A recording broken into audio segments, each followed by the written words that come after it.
आकाशवाणी रायपुर है। छत्तीसगढ़ी समाचार बुलेटिन के संग संगीता यादव के जय जोहार। जम्मू सुनैया मल्ला गणतंत्र दिवस के गाड़ा गाड़ा बधाई। अब सुनो आज के प्रमुख समाचार। छत्तीसगढ़ में गणतंत्र दिवस के परब ला उत्साह के संग मनाए जावत हे। राज्यपाल ह रायपुर में और मुख्यमंत्री ह जगदलपुर में करीन ध्वजारोहण। प्रदेश में श्रमिक संसाधन केंद्र के स्थापना और नौनी सशक्तिकरण सहायता योजना शुरू करे जाही। मुख्यमंत्री ह करीन घोषणा। और प्रदेश में कोरोना ले बचाव खातिर अब तक 3,43,89,000 ले ज्यादा टीका लगाए जा चुके हैं। समाचार विस्तार ले। राष्ट्र आज 73वां गणतंत्र दिवस मनावत हे। छत्तीसगढ़ में घलो गणतंत्र दिवस के परब ला उत्साह के संग मनाए गिस। मुख्य समारोह राजधानी रायपुर के पुलिस परेड मैदान में आयोजित करे गिस। यहाँ राज्यपाल अनुसुईया उइके ह ध्वजारोहण करके परेड के सलामी लीन।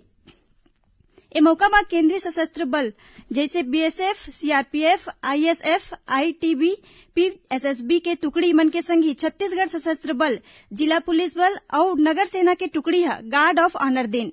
ए मौका में राज्यपाल ह उत्कृष्ट काम करैया पुलिस अधिकारी और कर्मचारी मन ला पदक अलंकरण ले सम्मानित करेन। एकर संग ओमन ह राज्य वीरता पुरस्कार ले कोरबा के मास्टर अमन ज्योति जाहिरे और धमतरी जिला के मास्टर शौर्य प्रताप चंद्राकर ला सम्मानित करेन।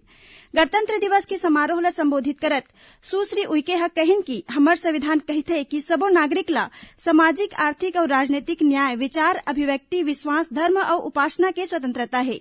सबो ला प्रतिष्ठा और अवसर के समानता के अधिकार है। उहे मुख्यमंत्री भूपेश बघेल ह जगदलपुर के लालबाग परेड मैदान में आयोजित गणतंत्र दिवस समारोह में ध्वजारोहण करके परेड के सलामी लीन। ए मौका में ओमन ह कतकोन महत्वपूर्ण घोषणा करेन।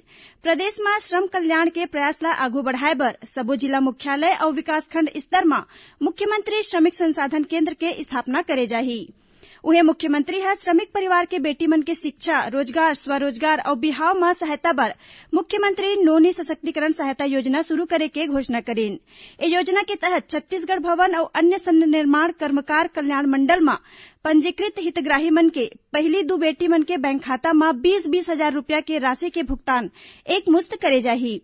कार्यक्रम में मुख्यमंत्री ह कहिन कि प्रदेश के सबो विकासखंड में आईटीआई केंद्र खोले जाही।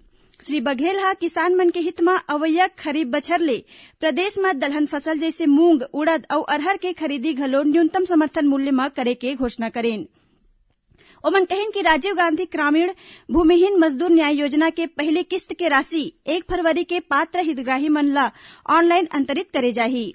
मुख्यमंत्री ह कहिन कि प्रदेश में अब नगर निगम ले बाहिर के क्षेत्र जौन ह निवेश क्षेत्र में शामिल है ओमन ला घलो 500 वर्ग मीटर तक भवन विन्यास बिना कोनो मानवीय हस्तक्षेप के तय समय सीमा में जारी करे जाही।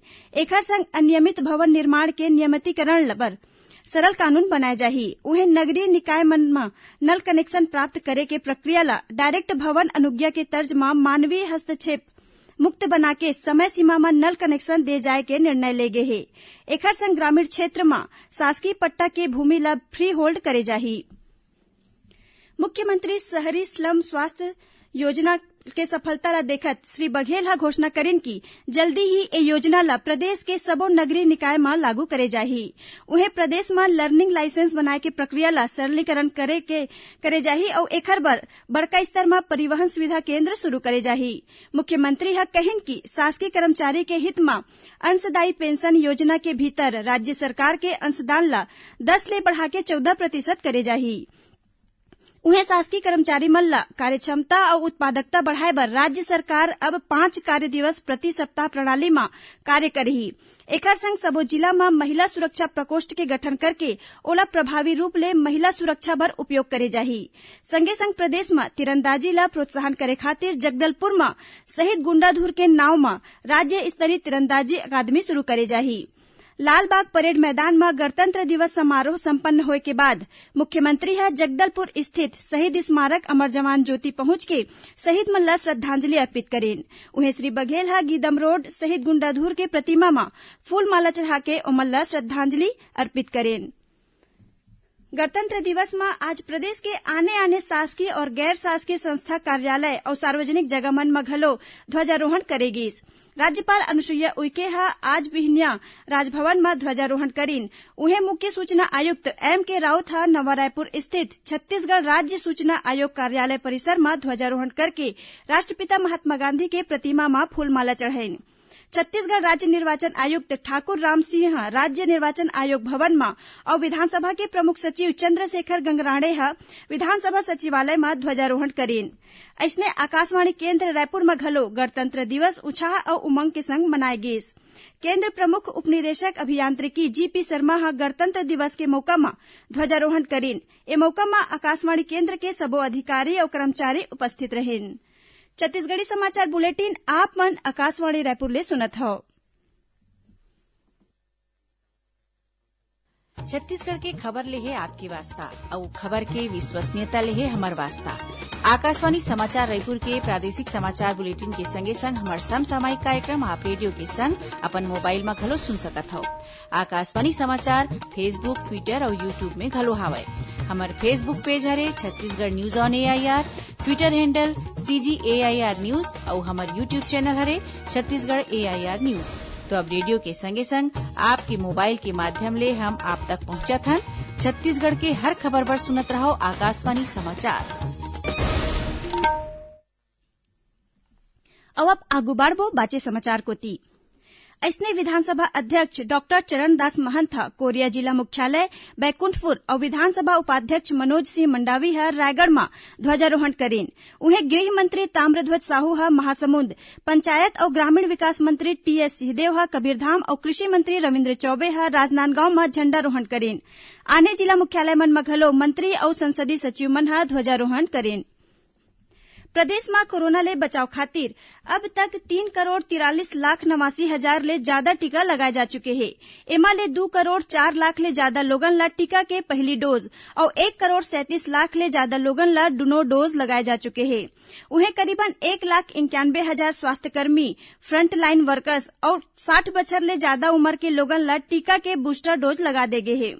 ओती गणतंत्र दिवस के अवसर में जगदलपुर में आज ले कोरोना जागरूकता रथ के संचालन करे जात हे। ए रथ अवैया 5 दिन तक बस्तर जिला के आने आने क्षेत्र मन में जाके आम लोगन ला कोरोना संक्रमण ले खुद ला सुरक्षित राखे और कोविड नियम के पालन करे के संगे संग सबो पात्र लोगन ला टीका लगवाए बर प्रेरित करही। गणतंत्र दिवस के मौका में आज नई दिल्ली में राजपथ में गणतंत्र दिवस परेड में छत्तीसगढ़ संग 12 राज्य और केंद्र शासित प्रदेश और 9 केंद्रीय मंत्रालय और विभाग के झांकी निकालेगिस। ए बखत छत्तीसगढ़ के झांकी गोधन योजना ऊपर आधारित रहिस। झांकी के माध्यम ले गाय और गौठान ला देखेगिस। झांकी के आगू छत्तीसगढ़ के लोक कलाकार मन ककसार नृत्य के प्रदर्शन करेन। प्रदेश में समर्थन मूल्य में अब तक करीबन 87,39,000 मीट्रिक टन धान की खरीदी करे जा चुके हैं, जो निर्धारित लक्ष्य के लगभग 83% है। राज्य में अब तक 20,38,000 ले ज्यादा किसान मन अपन धान बेचे हैं, जेकर एवज में ओमन ला 15,906 करोड़ रुपया ले ज्यादा की राशि जारी कर दे गए है। आखिर में प्रमुख समाचार एक घाव फेर। छत्तीसगढ़ में गणतंत्र दिवस के परब ला उत्साह के संग मनाए जावत है। राज्यपाल रायपुर में और मुख्यमंत्री जगदलपुर में करेन ध्वजारोहण।